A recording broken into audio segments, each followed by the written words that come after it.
So we've got some fresh cucumber, some frozen raspberries, and in here I've got some fresh lime juice with some stevia mixed through it, and some soda water. And we're just going to blend these together.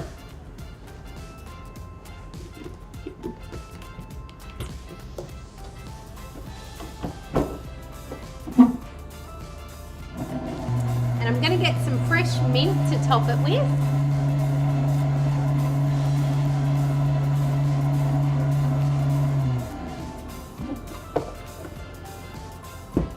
Smells really lovely and fresh.